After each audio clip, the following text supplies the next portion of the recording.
Hello! Magandang hapon mga kasari-sari. Kamusta ang inyong mga tindahan? Kamusta ang inyong negosyo? Okay ba ang bentahan? Ngayong January, ano na ba ngayon? 17? Kung hindi ako nagkakamali. Pasensya na kayo kaya titintin sa totoo lang mga kasari. Hindi ko na alam ang date ngayon. Pag kayo ay may tindahan, sa totoo lang nalilito na kayo sa date kasi ang nalalaman nyo na lang umaga, gabi, kasi nga pagising mo sa umaga magdi-display ka. Pagdating sa gabi magliligpit ka, sara, matutulog ka. Pagising mo gano'n na naman ulit. So parang hindi na mahalaga ang date o petsa, ang mahalaga ay umaga, gabi na lang. Kaway-kaway dyan sa mga kagaya kung hindi na rin maintindihan kung ano ang date ngayon mga kasari. Nagbali-balintong na. So minsan, hindi pala minsan, kadalasan si Ate Tintin talaga ay ganon. Ang petsa ay hindi na alam. Umaga, gabi na lang ang alam. So mga kasari, bakit nga ba tuwang-tuwa si Ate Tintin? Pero sa totoo lang mga kasari, hindi talaga katuwa-tuwa yung nangyari sa akin kahapon mga kasari. So nung January 2 ako ay nag-renew ng permit kung matatandaan ninyo. Tapos ang hindi ko natapos ay mayroon na akong permit kasi madali lang naman eh. Ang medyo natagalan ako yung sa sanitary kasi kailangan pa nila ng chest x-ray. So syempre hindi mo yan matatapos kaagad kasi ako ay pumunta pa ng laboratory tapos doon ako nagpa-x-ray. Ngayon, syempre ayaw kong pumila doon sa sa City Health. So, ayun na nga mga kasari, inayos ko na yung aking sanitary. So, nagpa-chest x-ray ako. Tapos, kahapon ko lang siya dinala, 16 ba? Basta ganyan. Ganon mga kasari. Eto na, syempre ang atitintin ninyo ay hindi naman marunong magbasa ng mga result na yan mga kasari. So syempre dadalahin natin doon sa City Hall, sa may sanitary section, tapos may doktor doon. So siya yung mag-a-analyze nung kung anong nangyari, di ba? Result ng aking chest x-ray. So ito na siya mga kasari. So kahapon, ito na yon, pirmado, pinirmahan na. Clear na si Ate Tintin, okay na. Next, ito yung result. So yan yung result doon ng aking chest x-ray mga kasari. So ito, clear na lahat. Okay naman, wala daw akong sakit na nakakahawa.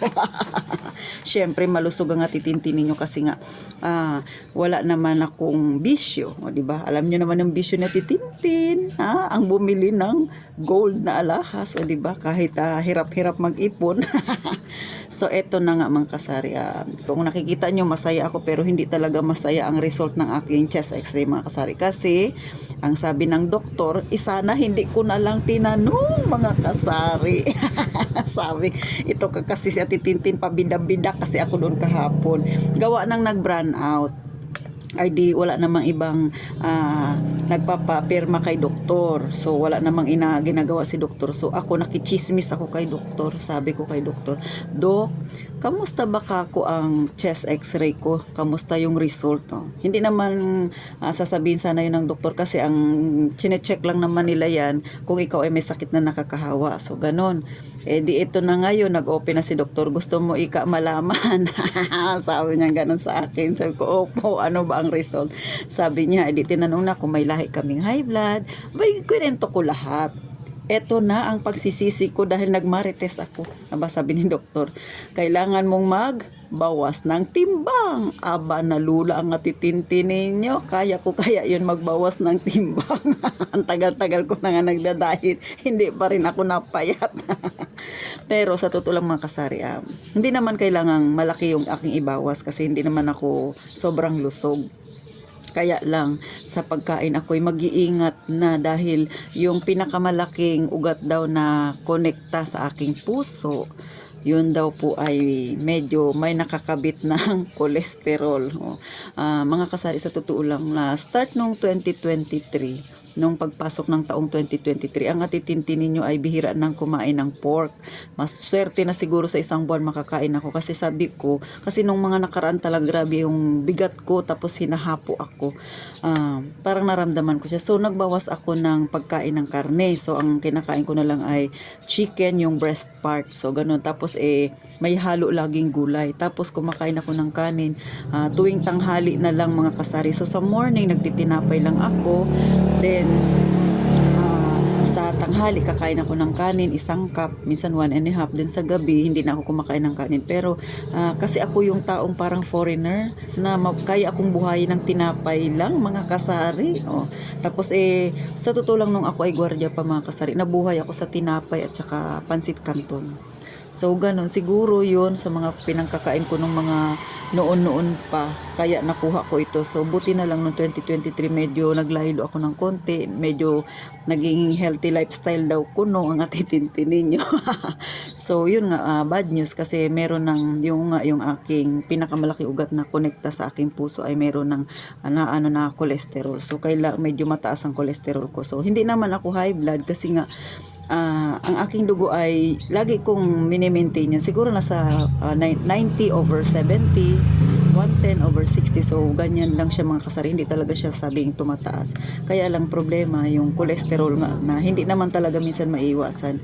Pero na-shock syempre ako. Pero ganun pala yun pagka nalaman mo yung result. Parang hindi ako makamove on mga kasari. Kahapon sa totoo lang, half day lang ako nag-open ng aking tindahan, kasi nga pumunta ako ng City Hall. Tapos nagliwaliw ako, nagpunta ako ng mall, nagpasyal-pasyal ako, kasi parang ganun pala yun. Yung mga hindi mo expected, tapos na biglang nangyari sa'yo. So naglagalag ang atitintin ninyo. Pero yung isip ko dito sa tindahan, sabi ko gusto kong magbukas, pero na-stress ako doon sa nangyaring ganun. Lalo na may connection siya sa aking puso. Pero, dati pa talaga meron na ako noon na medyo mahina yung aking puso, pero ngayon nasobra na talaga, kasi sa mga pinangkakain ko siguro nung mga noon pang bata-bata pa ako.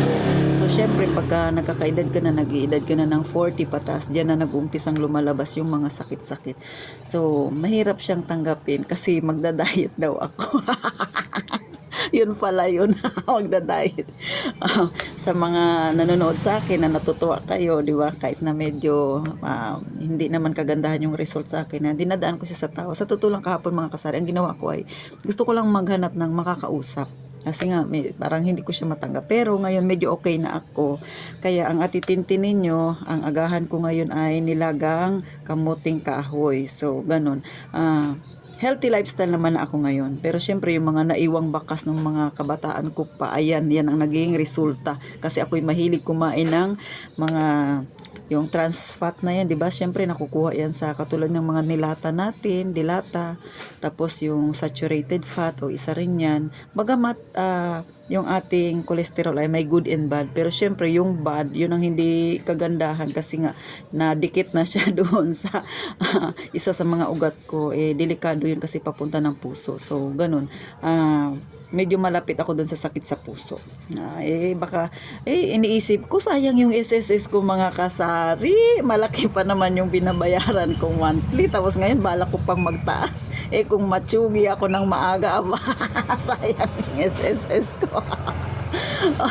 Char lang, dinadaan ko lang sa tawa mga kasari. Pero syempre mag-iingat ang inyong atitintin. Wala na kayong vlogger na panay ngirit. So ganun mga kasari. Kasi ako tanong-tanong pa ako kay doktor, ayan tuloy ang nangyari. Pero overall naman mga kasari, healthy. So si doktor, binigyan ako ng kasi sabi ko kung sa private, kasi sabi niya magpa-check up daw ako. Kung sa private, sabi ko magkano ka kung ang gagastusin. Sabi niya estimated niya lang naman, pero hindi niya sure. At least maghanda ako ng 5,000, kasi sabi niya 3 or 4. So syempre hindi niya naman sigurado. So kasi kung sakali maghanda rin ako ng 5,000, ay sus Mariusip, ang 5,000. parang yung iipunin ko nga yung challenge ko mga kasari, parang doon mapupunta. Ay nako, Mariusip talaga. So, ito, binigay ni doktor sa akin. Ayan. Pero, sabi niya, So, ito sabi ni doktor, yung aking may mga check dyan si doktor. Yan daw yung aking ipapa-lab test. Pero, syempre, kung ayaw ko ng gastos, pipila ako doon sa City Health. Kaso lang, sa isang linggo, dalawa lang yung kanilang consultation na ganito. Monday at saka Wednesday, mga kasari. So, mahaba talaga yung pila. Hindi ko lang alam, pero ngayon sinisimulan ko na yung mas healthy lifestyle. Kaya ko kaya yun, mga kasari, mag-diet. Parang napakahirap naman yung pinapagawa ni Doc. Mag-diet ako. Ang sarap kumain. So, yun lang mga kasari. Sinishare ko lang sa inyo yung nangyari sa akin sa City Hall. Kayo ba? Yung mga may tindahan diyan ng ganyan din ba? Nasya-shock din ba kayo pag mga unexpected? O di ba kasi nga yung mga ganyang balita, parang sabi ko parang healthy lifestyle naman na ako nung isang taon. Pero syempre, ayan ang bunga ng pinagkakain ko ng mga bata-bata pa ako, mga kasari. Ngayon ang atitintin ninyo, ayan, marami ng uban. Medyo may edad na. So ganon, mga kasari. Pero syempre, sa mga bata pa dyan, na nasa 30s pa lang, ngayon pa lang mag-healthy lifestyle na kayo, baka pa maparehas kayo kaya titintin pag 40 plus na patas. Ako ay 43 na, mga kasali. Ako ay magta-turning 44 na ngayong February. So ganun, lumalabas na yung mga sakit-sakit na yan. So pero syempre, tinatanggap ko naman kasi syempre yun naman yung pinaka-the best way. Pero sa totoo lang, nung binanggit yun ni Doc, parang wala talaga ako sa mood. Nagdadrive ako ng motor, hindi ko alam kung saan ako magpunta. Gusto ko magliwaliw, pero yung isip ko gusto magpunta dito sa tindahan kag magtinda daw ako. Pero kahapon okay na kasi nakita ko yung mga dati kong kasama sa trabaho, sa mall, mga gwardiya dati, nakipagkwentuhan ako, medyo gumaan-gaan yung loob ko. Tapos pag-uwi ko dito sa bahay, so minsan kailangan lang natin ng taong makakausap para gumaan. Tapos kagabi nagmuni-muni ako, mga kasari, ganyan, nag-isip ako, tapos nagse-search ako sa YouTube sa mga doktor kung ano ba yung dapat kainin. Hindi naman talaga sabing super diet dapat ako. Yung calories lang at saka yung cholesterol lang talaga ang iko-control ko. Yung alat at saka yung tamis, kasi nga yung timbang ko ay hindi naman ganun ka sobrang bigat ko. So kaya ko pa siyang ibawas, pero ewan ko ba, mga kasari, kasi syempre 'di ba? Katulad yan, may tindahan tayo. Pag malapit ng pag yung mga dilata natin, mga mag-birthday na, mga noodles, sino pa bang kakain? So, paano, mga kasari, ha? Salamat sa inyong pakikinig kay Titintin, ha? Naglabas lang ako ng kung anong yung nangyari sa akin para medyo gumaan-gaan ang aking loob sa naging resulta ng aking chest x-ray.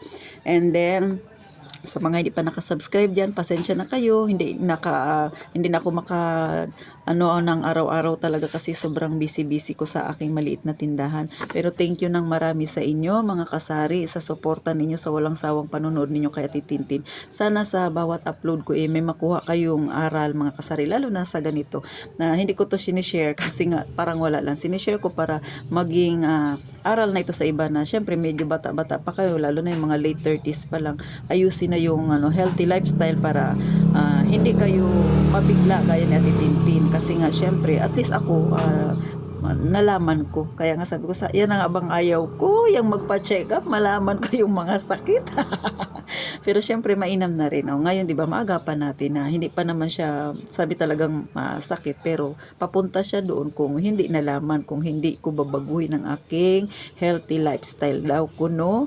Hindi siya magiging healthy talaga kung hindi ko susundin si doktor. So paano, mga kasari, maraming salamat sa inyo, at saka sana ngayong araw na ito, wish na Titintin, pray ko na sana maging maganda ang ating benta. So thank you pong muli. Huwag ninyong kalimutan mag-like and subscribe, mga kasari. Please, tulong nyo na lang kay Ate Tintin habang na-stress ako sa nangyari sa aking chest x-ray result.